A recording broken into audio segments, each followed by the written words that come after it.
इस वीडियो में बताई गई सारी जानकारी पब्लिक प्लेटफॉर्म पर उपलब्ध है। इसमें ऐसी कोई जानकारी नहीं दी गई है जिससे हमारे सुरक्षा बलों की गोपनीयता भंग होती है। डिफेंस डिटेक्टिव सेना का सम्मान करता है और उन्हीं जानकारियों के आधार पर काम करता है जो सार्वजनिक रूप से मौजूद हैं। नमस्कार दोस्तों, डिफेंस डिटेक्टिव के एक और एपिसोड में आप सभी का स्वागत है। मैं हूं आलोक। तो यहां पर मैं आपको वेपन्स और जियोपॉलिटिक्स से जुड़ी खबरें देता हूं, वो भी फैक्ट्स और सबूतों के साथ। तो आज के इस एपिसोड में मैं आपको चीन के मॉन्स्टर ड्रोन के बारे में बताने वाला हूं, जिसे चीनी सेना ने इस्तेमाल करना शुरू कर दिया है लंबे वक्त से। और क्यों चीन के इस अटैक ड्रोन को मॉन्स्टर ड्रोन कहा जा रहा है।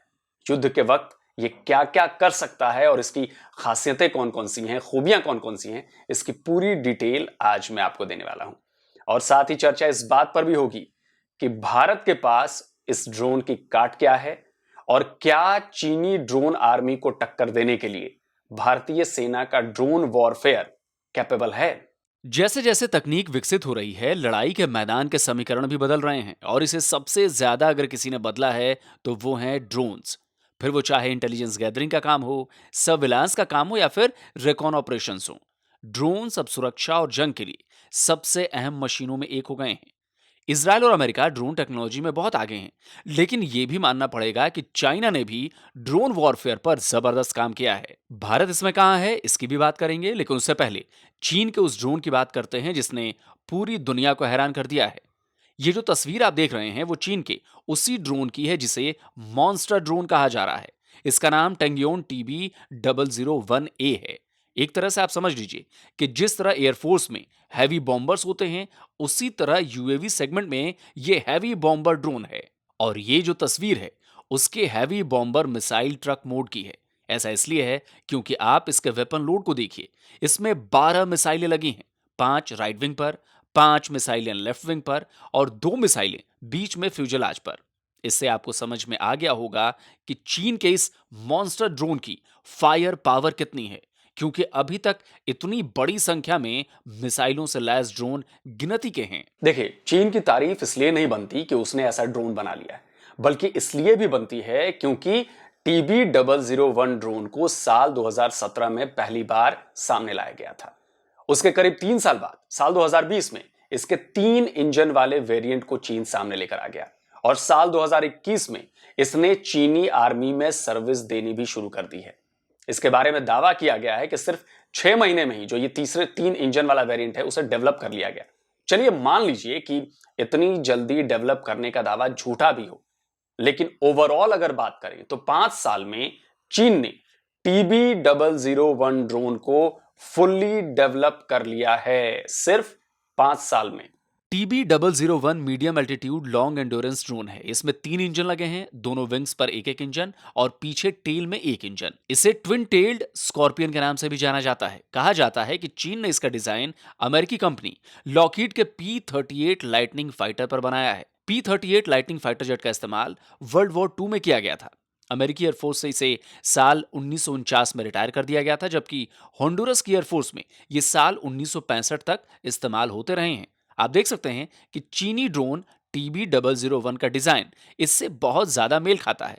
इसके बेस मॉडल में भी 2 ही इंजन थे, लेकिन इसके नए वेरिएंट TB001A में एक और इंजन जोड़ा गया है, यानी इसमें अब 3 इंजन हो गए हैं। 3 इंजन होने की वजह से इसका maximum take off weight 3200 kilo का हो गया है। ये 1500 किलो के हथियार एक बार में ले जा सकता है। सर्विस सीलिंग इसकी 9500 मीटर की है। ये 500 मीटर छोटे रनवे से टेक ऑफ कर सकता है। इसका maximum rate of climb 10 metre पर सेकंड है। इसकी रफ्तार 300 किलोमीटर प्रति घंटा है। इसकी रेंज 8000 किलोमीटर की है। करीब 35 घंटे तक ये लगातार आसमान में उड़ सकता है। इसमें हथियारों को लगाने के लिए 7 हार्ड पॉइंट्स हैं। तो इतनी सारी खूबियों में इसकी जो 3 खूबियां हैं, 8000 किलोमीटर की रेंज, 35 घंटे तक लगातार उड़ान और 7 हार्ड पॉइंट्स, युद्ध के वक्त यही तीनों खूबियां सबसे ज्यादा काम आएंगी। कैसे काम आएंगी ये भी मैं आपको बताऊंगा, लेकिन एक बात तो माननी पड़ेगी कि चीन ने चाहे जो भी किया, टेक्नोलॉजी चोरी की, कॉपी की, लेकिन उसने अपने मिलिट्री हार्डवेयर को अपग्रेड करके दिखाया, मॉडर्न करके दिखाया है। और ऐसा इसलिए हुआ क्योंकि उन्होंने अपनी नॉलेज को बढ़ाया है, इसलिए मैं हमेशा जोर देता हूं कि हम सभी को अपनी नॉलेज बढ़ानी चाहिए और इसका बेहतरीन तरीका है किताबों को पढ़ने का। पर अब जमाना टेक्नोलॉजी का हो गया है तो ये तरीका भी बदल गया है। अब किताबों को पढ़ने के बजाय आप सुन सकते हैं और इसमें सबसे बड़ा नाम है कुकू एफएम का। कुकू एफएम ऑडियो लर्निंग का शानदार प्लेटफॉर्म है। मैंने खुद पिछले 1 साल में इससे बहुत ज्यादा नॉलेज गेन की है। इसीलिए मैं आपको लगातार अपने वीडियोस में कुकू एफएम पर ऑडियो बुक्स और बुक समरी सुनने को कहता हूं, जिससे आपकी नॉलेज बढ़े और इस नॉलेज की बदौलत आप देश के लिए कुछ बेहतर कर सकें, जैसे दुश्मन देशों द्वारा चलाए जा रहे प्रोपेगेंडा और झूठ की पोल खोलना। कुकू एफएम पर आपको 10,000 से ज्यादा ऑडियो शोज की लाइब्रेरी मिलेगी, वो भी अलग अलग लैंग्वेजेस में। और जैसा कि मैं आपको हमेशा बताता हूं कि ऑडियो बुक्स और बुक समरी का सबसे बड़ा फायदा यह है कि ये बहुत ज्यादा सस्ती है और इनके लिए आपको अलग से टाइम निकालने की जरूरत नहीं पड़ती। बस में हो, ट्रेन में हो, गाड़ी में हो, जहां कहीं भी आप हो, आप इन्हें सुन सकते हैं। यानी आपका पैसा और वक्त दोनों को ही ये बचाती हैं। कुकू एफएम पर डिफेंस डिटेक्टिव के दर्शकों के लिए खास ऑफर मौजूद है। इसकी जो एनुअल मेंबरशिप है उसके लिए अगर आप मेरे कूपन कोड DDT50 का इस्तेमाल करेंगे तो उस पर आपको 50% तक का डिस्काउंट मिलेगा। तो अगर आप भी मेरी तरह नॉलेज को जल्दी से बढ़ाना चाहते हैं तो कुकू एफएम के इस शानदार ऑफर का फायदा उठाइए। और वैसे भी नए साल 2023 की शुरुआत होने वाली है और नॉलेज गेन को आप नए साल का पर्सनल गोल भी सेट कर सकते हैं। तो कुकू एफएम आपके इस गोल को पूरा करने में आपकी पूरी मदद करेगा। तो इसका लिंक मैंने कमेंट और डिस्क्रिप्शन बॉक्स में दिया हुआ है, तो जाइए और इसका फायदा उठाइए। वापस अपने आज के वीडियो पर लौटते हैं। चीन के इस मॉन्स्टर ड्रोन की सबसे बड़ी खूबी है इसमें मौजूद 7 हार्ड पॉइंट्स। इतने हार्ड पॉइंट्स होने का सीधा मतलब है कि ये ड्रोन अपने साथ कई तरह के हथियारों को लेकर उड़ सकता है। तो चलिए सबसे पहले बात कर लेते हैं बॉम्ब्स की जो इन ड्रोन्स पर लगाए जा सकते हैं। इसमें 250 किलो वजन वाले 6 लेजर गाइडेड बॉम्ब्स लगाए जा सकते हैं। ये ड्रोन चीन के FT-7 ग्लाइड बम को लेकर उड़ सकता है, 11 FT-7 ग्लाइड बमों को ले जा सकता है। FT-7 ग्लाइड बमों का वजन करीब 130 किलो होता है। इसके अलावा इससे भी छोटे FT-9 ग्लाइड बम भी इस पर लगाए जा सकते हैं। इनका वजन 50 किलो होता है, यानी इन्हें 12 FT-9 ग्लाइड बमों से लैस किया जा सकता है। अब अगर मिसाइलों की बात करें तो इसमें AR-2 मिसाइल लगाई जा सकती है। ये एक एयर टू ग्राउंड मिसाइल है। इसका वजन 20 किलो होता है, रेंज 8 किलोमीटर होती है। इसका इस्तेमाल हल्की गाड़ियों और दुश्मन की ग्राउंड फोर्स के खिलाफ किया जा सकता है। इसे AR-4 मिसाइलों से भी लैस किया जा सकता है। ये भी एयर टू ग्राउंड मिसाइल है। इसका वजन 80 किलो है, रेंज 20 किलोमीटर है। इसका इस्तेमाल हैवी आर्मर्ड व्हीकल्स, बंकर्स और फोर्टिफिकेशंस के खिलाफ किया जा सकता है। इसमें FT-8D और FT-10 मिसाइल भी लगाई जा सकती है। दोनों ही एयर टू ग्राउंड मिसाइल्स हैं। FT-8D का वजन 20 किलो है, वहीं FT-10 का वजन 25 किलो है। FT-8D की रेंज 4.5 किलोमीटर है, वहीं FT-10 की करीब 6 किलोमीटर है। दोनों ही मिसाइलों का इस्तेमाल छोटी आर्मर्ड गाड़ियां, इन्फेंट्री यूनिट्स और ट्रेंचेस के खिलाफ किया जा सकता है। यानी किसी भी देश के पास TB001 जैसे ड्रोन का होना उसकी ताकत को बढ़ाता है। अगर इसकी एवियोनिक्स की बात करें तो line of site ground command post से इसकी सीधी कम्युनिकेशन रेंज 280 किलोमीटर्स की है। यानी इतनी दूरी तक के लिए ड्रोन से कमांड पोस्ट को कम्युनिकेट करने के लिए सैटेलाइट की जरूरत नहीं पड़ती। इसके सैटेलाइट कम्युनिकेशन डेटा लिंक्स की रेंज 3000 किलोमीटर की है। देखिए, ये तो हो गई इसकी खूबियों की बात। इसमें कुछ कमियां भी हैं। वैसे कमियां तो हर मशीन में होती हैं, कोई भी मशीन परफेक्ट नहीं होती है। अभी हाल ही में दुनिया के बेहतरीन फाइटर जेट में शुमार F-35 के साथ हुए हादसे का वीडियो हम सबने देखा है। क्या था, लैंडिंग के वक्त कुछ दिक्कत हुई, पायलट को जमीन से कुछ मीटर ऊपर ही इजेक्ट करना पड़ा। किसी तरह उसकी जान बच पाई, जबकि वो तकनीकी रूप से दुनिया के बेस्ट फाइटर जेट में से एक है। तो चीन के मॉन्स्टर ड्रोन TB001 में भी कुछ खामियां हैं। सबसे बड़ी खामी तो यही है कि नॉन स्टेल्दी है। जाहिर है इतना भारी वेपन लोड होगा तो उसे स्टेल्दी नहीं बना सकते। इसका मतलब यह हुआ कि long range air defence system इसे आसानी से अपना निशाना बना सकते हैं। जैसे भारत के मामले में बात करें तो S-400 के द्वारा इसे गिराया जा सकता है। नॉन स्टेल्दी और हैवी वेपन लोड के साथ होने की वजह से इसका इस्तेमाल फर्स्ट स्ट्राइक पैकेज के रूप में नहीं किया जा सकता, क्योंकि युद्ध की स्थिति में यह अकेले जाकर रिकॉनिसेंस, ट्रैक या टारगेट्स को अटैक नहीं कर सकता। ऐसा इसलिए है क्योंकि युद्ध की स्थिति में यह दुश्मन के लॉन्ग रेंज सैम सिस्टम का शिकार हो सकता है, या फिर आसमान में उड़ रहे फाइटर जेट्स इसे मार गिरा सकते हैं, या फिर दूसरे कॉम्बैट ड्रोन्स के द्वारा भी इसे निशाना बनाया जा सकता है। वॉर जोन में इसे तभी भेजा जा सकता है जब दुश्मन देश की एयरफोर्स या एयर डिफेंस सिस्टम करीब करीब नष्ट कर दिए गए हों, या फिर उन पर लोड ज्यादा हो। लोड ज्यादा होने का मतलब यह है कि उन्हें ज्यादा से ज्यादा इंगेज किया जा रहा हो, जिससे वो बिजी होने की वजह से इसे निशाना न बना पाए। शायद इसी वजह से इसका इस्तेमाल बड़े पैमाने पर रिकॉनेसेंस स्ट्राइक यूएवी के तौर पर किया जा सकता है, जो ग्राउंड सपोर्ट के काम आ सके जब दुश्मन का एयर डिफेंस कमजोर हो या फिर ज्यादा हैविली इंगेज हो। लेकिन इसके बावजूद भी यह कहना गलत नहीं होगा कि चीन के पास एक जबरदस्त हैवी बॉम्बर ड्रोन है, लेकिन इसके आगे भारत कहां है?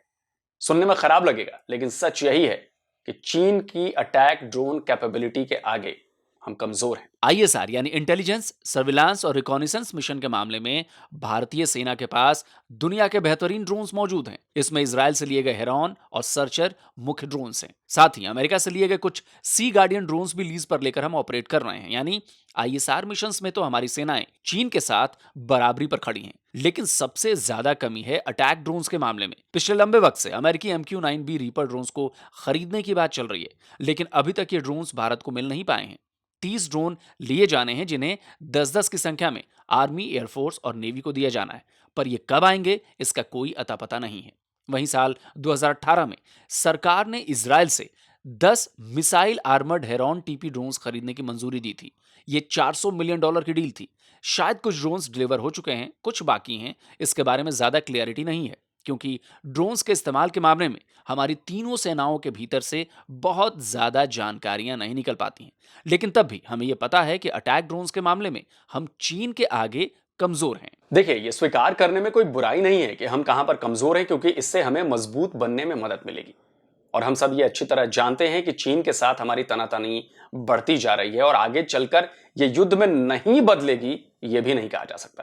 क्योंकि जिस तरह से पिछले 2 साल से इंडो चाइना बॉर्डर पर सेनाएं जमी हुई हैं, झड़पें बढ़ रही हैं, उससे तो यही इशारा मिल रहा है कि आने वाले वक्त में युद्ध का खतरा बढ़ रहा है। इसलिए हमें अटैक ड्रोन्स की ज्यादा से ज्यादा जरूरत है। लेकिन ना तो हम विदेशी ड्रोन्स ही खरीद रहे हैं और ना ही स्वदेशी ड्रोन्स को ही उस लेवल तक बनाने में कामयाब हो पाए हैं हम। स्टेल्थ अटैक ड्रोन घातक पर अभी काम चल रहा है, जबकि इस पर काम की शुरुआत 11 साल पहले हो चुकी है। मुझे याद है, टाइम्स ऑफ इंडिया ने साल 2011 में ही घातक ड्रोन पर काम शुरू होने की खबर दी थी, जिसे औरा के नाम से भी जाना जाता था। 11 अप्रैल 2011 की इस खबर में डीआरडीओ के हवाले से बताया गया था कि अटैक ड्रोन पर काम शुरू हो चुका है और 7 से 8 साल के भीतर इंडियन एयरफोर्स के लिए यह ड्रोन तैयार हो जाएगा। आज 11 साल बीत चुके हैं, ड्रोन तैयार नहीं है। इसी साल 1 जुलाई को इसके स्केल डाउन टेक्नोलॉजी डेमोन्स्ट्रेशन की फर्स्ट फ्लाइट हुई थी।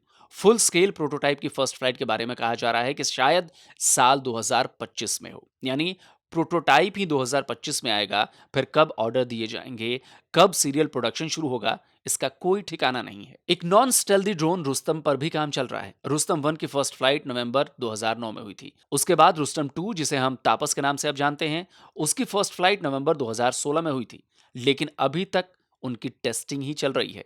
इसी साल 10 अक्टूबर को भी तापस प्रोटोटाइप की टेस्टिंग हुई है। यह टेस्ट कर्नाटक के चित्रदुर्ग में की गई, जिसमें तापस ड्रोन ने 16,000 फीट की ऊंचाई पर 8 घंटे तक लगातार उड़ने के पैरामीटर को अचीव किया। जबकि माना जा रहा था कि साल 2020 में ही तापस ड्रोन 26,000 फीट की ऊंचाई पर 18 घंटे तक लगातार उड़ते रहने के पैरामीटर को अचीव कर लेगा। लेकिन अफसोस के साथ कहना पड़ रहा है कि ऐसा हो न सका। हालांकि इसी साल मार्च में यह भी खबर आई थी कि तापस ने 28,000 फीट की ऊंचाई हासिल कर ली है और करीब 16 घंटे की लगातार उड़ान भी पूरी की है। वैसे 76 तापस ड्रोन के हमारी सेनाओं में शामिल होने की बात कही गई है, जिसमें आर्मी को 60, एयरफोर्स को 12 और नेवी को 4 तापस ड्रोन मिलने हैं। इसी साल 27 जुलाई को खबर आई थी कि HAL जल्दी ही तापस ड्रोन के 6 एयरफ्रेम बनाना शुरू करने वाला है। जब ये एयरफ्रेम तैयार हो जाएंगे तो इनका यूजर इवोल्यूशन ट्रायल शुरू होगा, जिसमें 30,000 फीट तक की ऊंचाई हासिल करनी है। उसके बाद ही इसका मास प्रोडक्शन शुरू होगा। देखिए, विदेशी अटैक ड्रोन्स हम खरीदने वाले हैं, खरीद लेने भी चाहिए, पर आखिरकार स्वदेशी अटैक ड्रोन्स ही आपकी जरूरतों को पूरा कर सकते हैं। क्योंकि विदेशी ड्रोन्स ना सिर्फ महंगे हैं, बल्कि युद्ध की स्थिति में दूसरे देशों पर डिपेंडेंसी बढ़ जाएगी, जिसे बिल्कुल भी अच्छा नहीं कहा जा सकता। इसीलिए जोर स्वदेशी अटैक ड्रोन्स पर ही होना चाहिए। पर बेहद अफसोस के साथ मुझे कहना पड़ रहा है कि इतने स्लो रेट से काम हो रहा है कि उससे भविष्य की लड़ाई में मदद नहीं मिलने वाली। इसलिए मेरी डीआरडीओ से हाथ जोड़कर प्रार्थना है कि थोड़ी तेजी लाई जाए। वक्त वीडियो को खत्म करने का हो गया है, लेकिन उससे पहले आपको याद दिला दूं कि भाई, अगर आपको भी अपनी नॉलेज मेरी तरह बढ़ानी है तो कुकू FM पर जाइए और उसकी मेंबरशिप फौरन ले लीजिए। और हाँ, मेरे कोड DDT50 का इस्तेमाल करना मत भूलिएगा, क्योंकि इससे आपको एनुअल मेंबरशिप पर 50% तक का डिस्काउंट, स्पेशल डिस्काउंट मिल जाएगा। इसका लिंक आपको डिस्क्रिप्शन में मिल जाएगा। जल्दी मिलता हूं एक और नए वीडियो के साथ। नमस्कार, जय हिंद।